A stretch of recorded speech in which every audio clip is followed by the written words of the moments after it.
Bienvenue dans cette salle. Attention, attention, attention. C'est l'heure de la Formule Express. Alors il va falloir faire vite. Vite, vite. Ça c'est. Allons, prêt, non, oui, vite. Gamin, allez viens. C'est pourri, gamin. Salut à toutes et à tous et bienvenue pour ce nouveau retour à l'écran express saison 2. Nous sommes ici au cœur d'un petit cycle de 3 épisodes express consacrés à la collaboration de notre bébelle nationale avec le réalisateur Georges Lautner et le dialoguiste Michel Audiard au tournant des années 70 et 80. Max a déjà abordé la comédie policière Flic ou Voyou dans l'épisode précédent et il reviendra sur le professionnel dans le prochain épisode. Mais on se concentre aujourd'hui sur la comédie vaudeville Le Guignolo qui sort en salle pile poil un an après celle de Flic ou Voyou le 26 mars 1980. Est-ce que vous me prenez pour un guignolo? Bonjour, c'est Dibou. Je vous ai ramené un éclair. Puis-je, avec votre permission, mon cousin a téléphoné à Venise. Je suis content. Vraiment content. Qui c'est celui-là? Un guignolo. Moi? Stop! Non, mais vous me prenez pour un guignolo?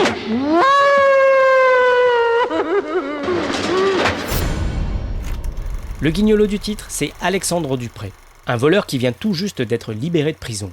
Escroc, beau parleur, séducteur, il n'hésite pas à changer d'identité pour tenter de voler des biens précieux.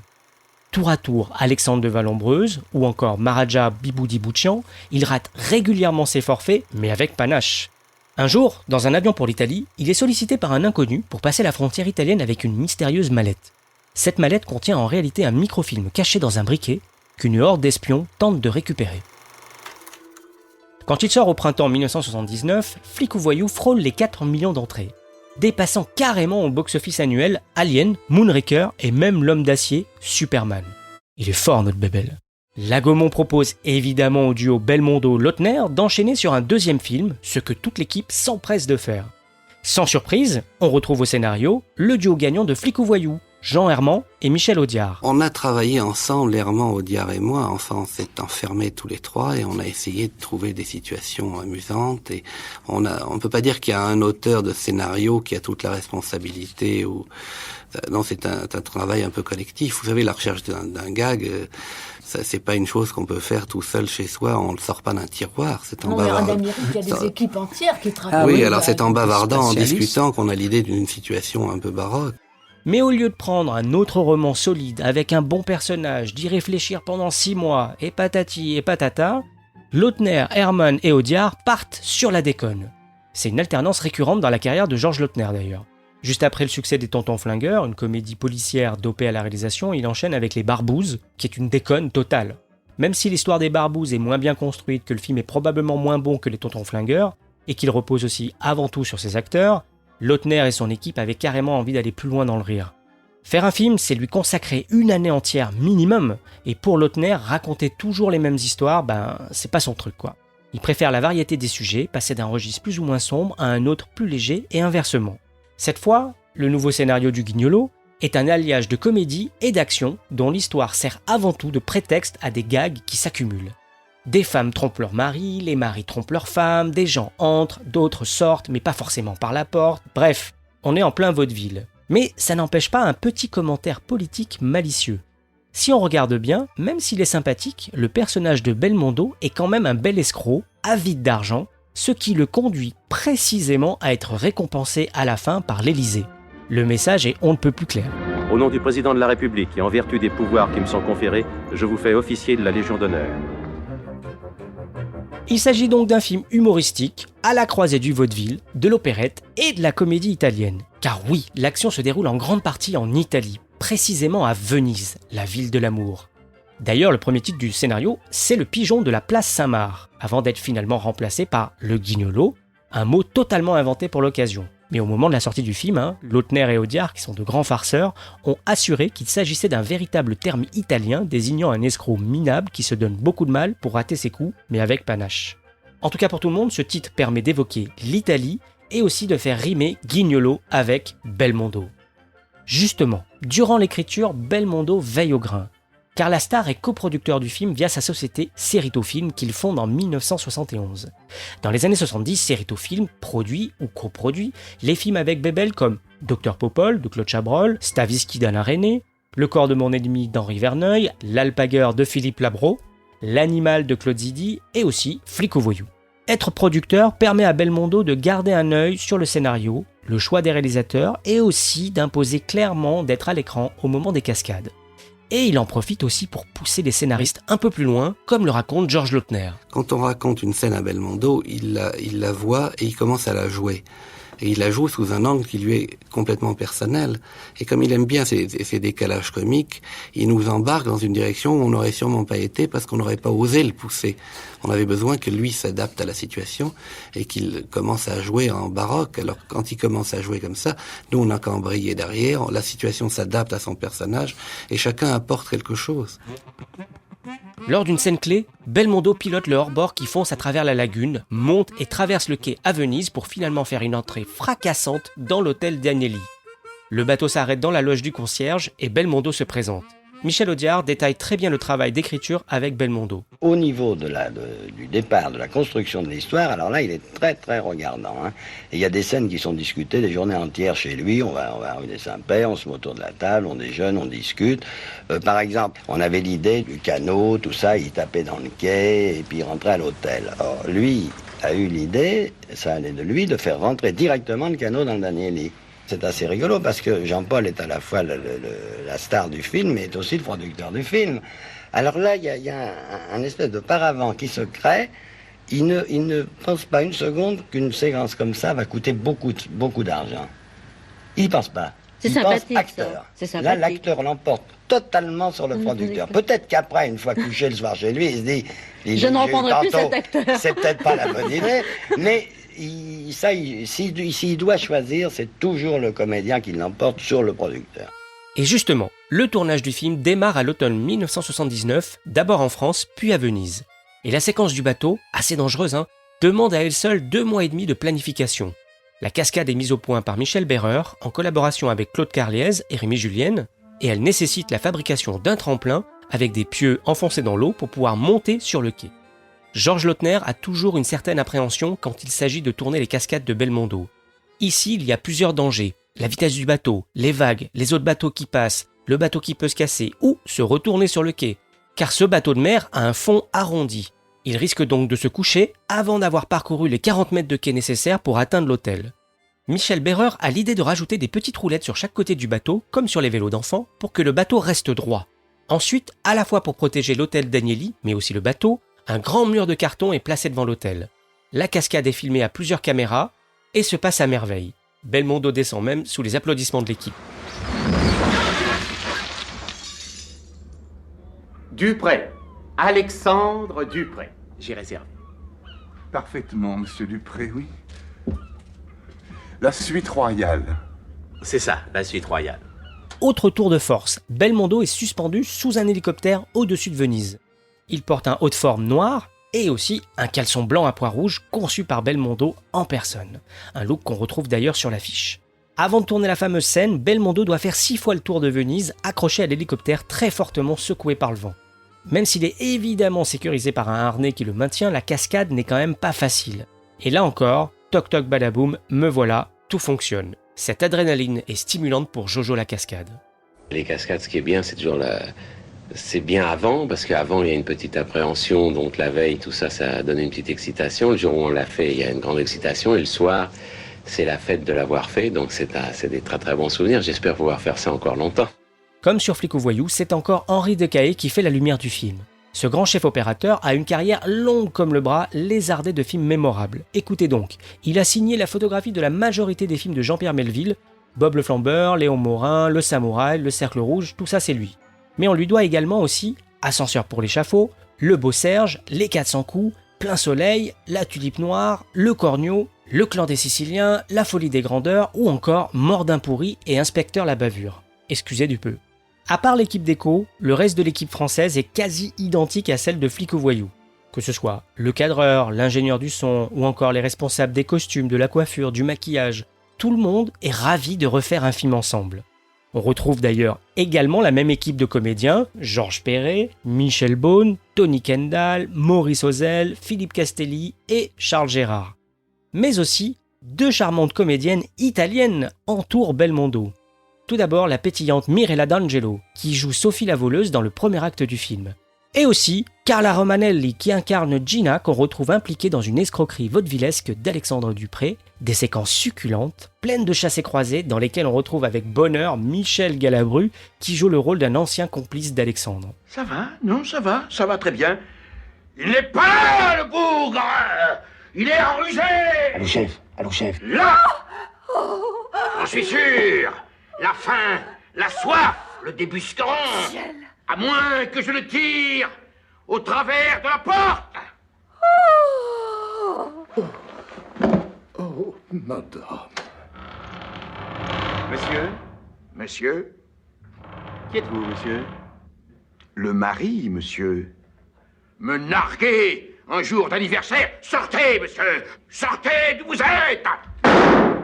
Et au milieu de ces comédiens, parfois des amis proches, Belmondo est magnétique. Il varie les registres, il sautille, il improvise, et le plaisir qu'il a de jouer est communicatif.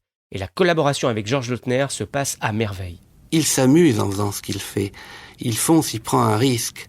Alors ça n'est pas une recette, ça n'est pas une... Alors comment le canaliser? C'est assez dur parce que le canaliser, on ne peut pas lui donner de limites parce que c'est le juguler. Ce qu'il faut, c'est le mettre dans la bonne direction et puis le contrôler. Après, lui dire non, là ça va un peu trop, là ça va pas assez, là tu peux te permettre d'en faire plus. Là c'est comme ça qu'on procède, si vous voulez. Mais il est complètement inattendu. On ne sait pas ce qu'il va faire au début d'une scène. Lui-même ne le sait peut-être pas, d'ailleurs. Je crois que lui-même ne le sait pas. Oui. Il se lance et son instinct qu'il... Quoique... Oui, au fond. Il fait semblant de ne pas savoir son rôle. Il fait semblant de ne pas être préparé. Et on ne peut pas le prendre en défaut. Il sait parfaitement tout son texte. Ça. Il a préparé, il a digéré. Mais peut-être qu'au moment de foncer, il a une espèce d'oubli général qu'il fait reprendre un nouveau départ. Le film est un gros budget, avec énormément de techniciens et d'artistes qui travaillent dessus. Une armada qu'il faut déplacer dans Venise à travers ses ruelles et en bateau dans les canaux. Il est donc impossible, dans ces conditions, de rester discret. Il y a d'ailleurs quelques accrochages avec les syndicats des gondoliers qui empêchent le tournage mais qui se montrent un peu plus coopératifs une fois que la production lâche un petit billet. À part ces légers contretemps, au fond, tout se passe bien.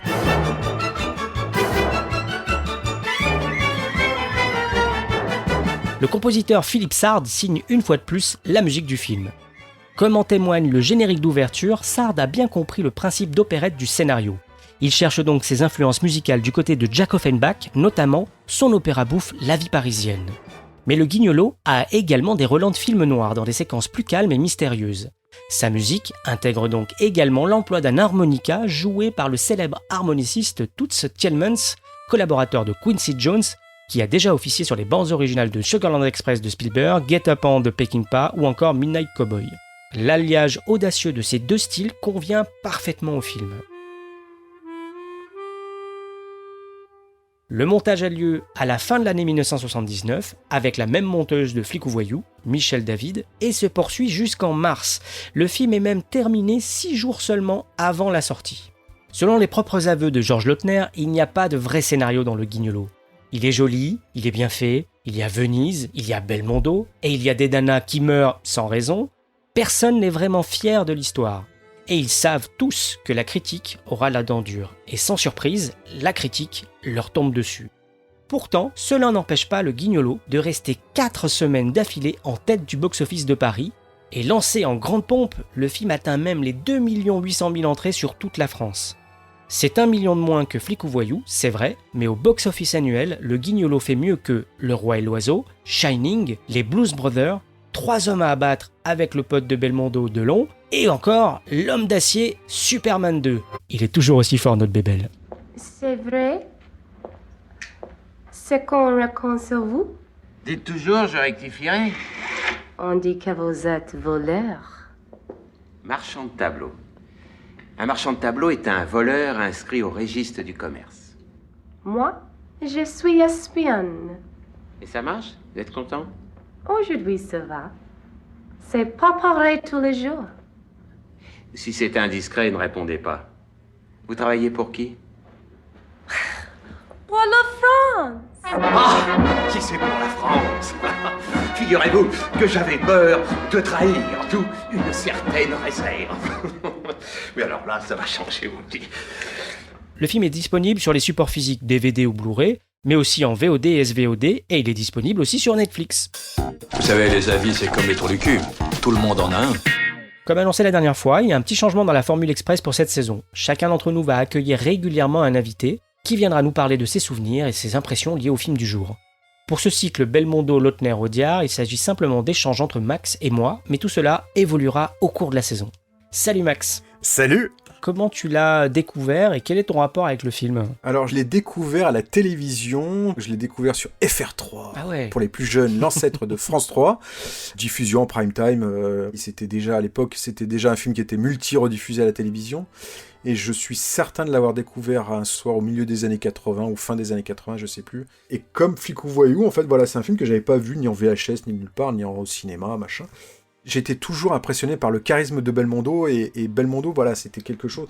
Un Bébel, voilà, quel qu'il soit, pourri, pas pourri, en fait, surtout de cette période-là, voilà, c'était un peu l'acteur dont j'adorais voir les films, et forcément, dedans, il est en roue libre totale. Il est en roue libre, ouais. Il est en total roue libre, et il me faisait mourir de rire, il me fait toujours mourir de rire, d'ailleurs. Alors, le film est totalement foutraque, on va en parler, mais voilà, c'est ce charisme de Belmondo, cette bonne humeur communicative, ces dialogues d'Audiard qui font toujours mouche, et pareil, ça n'a presque ni queue ni tête, c'est complètement délire, mais voilà, et t'as des seconds rôles dedans qui me font mourir de rire, j'en parlerai après, mais voilà, c'est un film que j'aime beaucoup, c'est pas le meilleur des trois dont on parle, mais c'est pas le meilleur Bébel, loin de là, mais voilà, il y a plein de trucs dedans, il y a plein de scènes, comme pour le Flic ou Voyou, en fait, il y a plein de scènes marquantes, et c'est un film que je revois toujours avec un énorme plaisir. Ben moi, je l'ai découvert en VHS, au tout début des années 80, en fait, j'étais tout minot.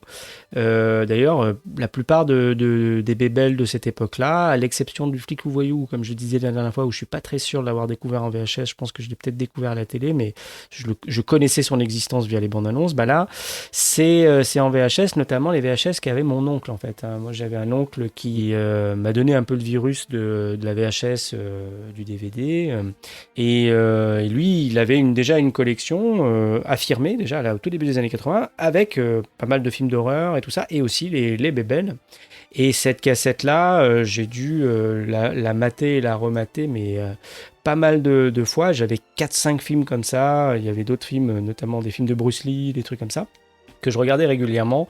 J'ai un rapport étrange avec ce film, c'est vraiment pour moi un film doudou, quoi. Je suis content de m'y replonger, etc. Je sais que c'est foutraque, je sais que Lautner, c'est pas Verneuil, etc. Ah non, ça, non. C'est moins tenu, voilà, en termes de découpage, c'est pas le même travail, mais il y a une accumulation complètement dingue que je rapprocherais de Hudson Hawk, voilà, un autre film un peu complètement barré, qui est en roue libre aussi, avec une autre star, Bruce Willis pour le coup.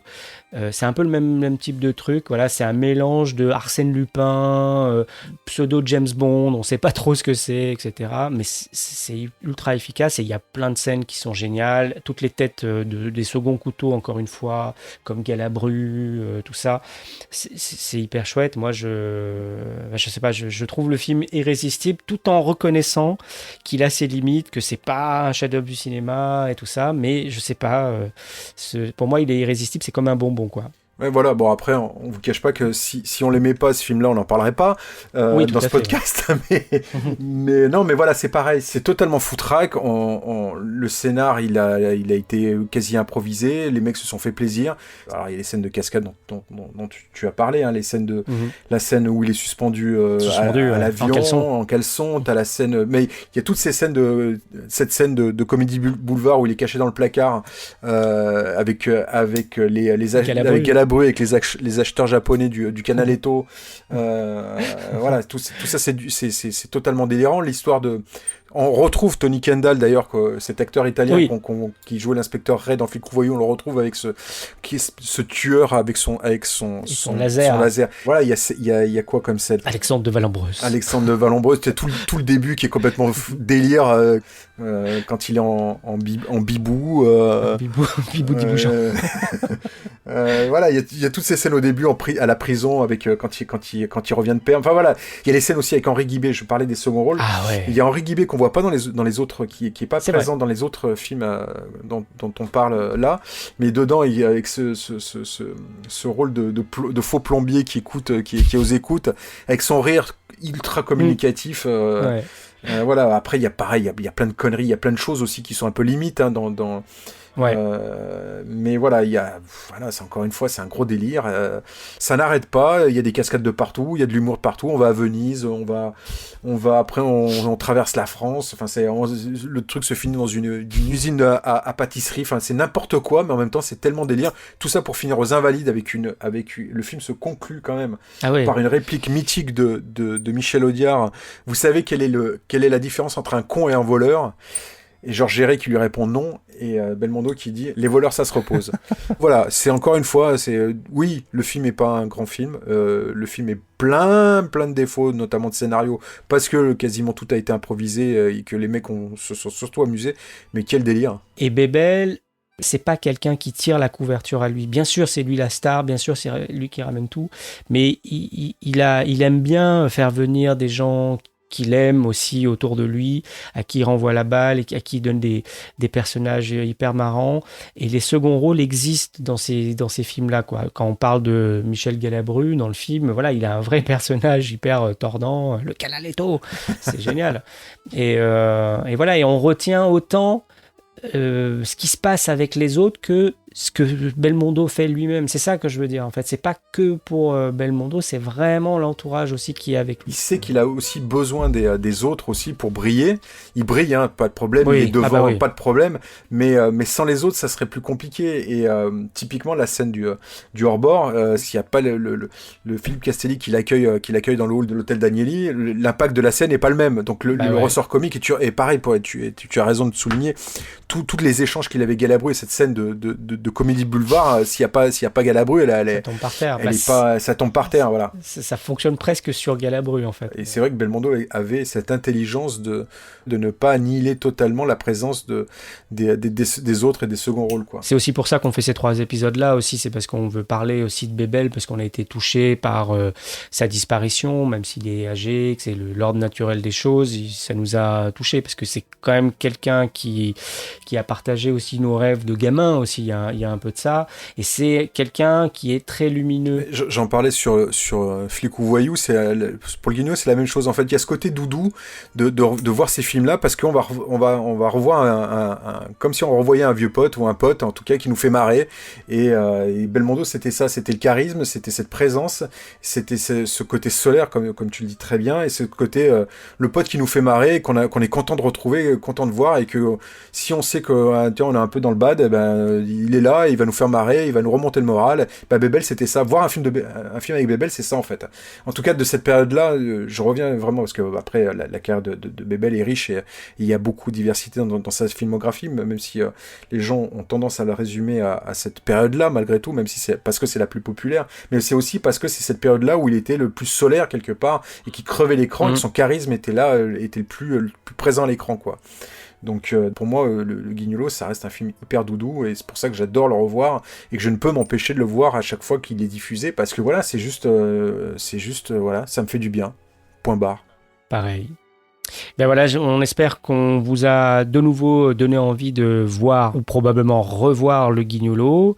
On va se quitter et on se donne rendez-vous la prochaine fois. Max nous parlera du dernier film du trio Audiard, Lautner, Belmondo dont on voulait vous parler, Le Professionnel. Ah, ciao, bonsoir. Si je devais résumer ma vie aujourd'hui avec vous, je dirais que c'est d'abord des rencontres. C'est vrai que je ne vis que pour le cinéma. Pour être aimé, il faut être aimable. Vous voulez un chocolat?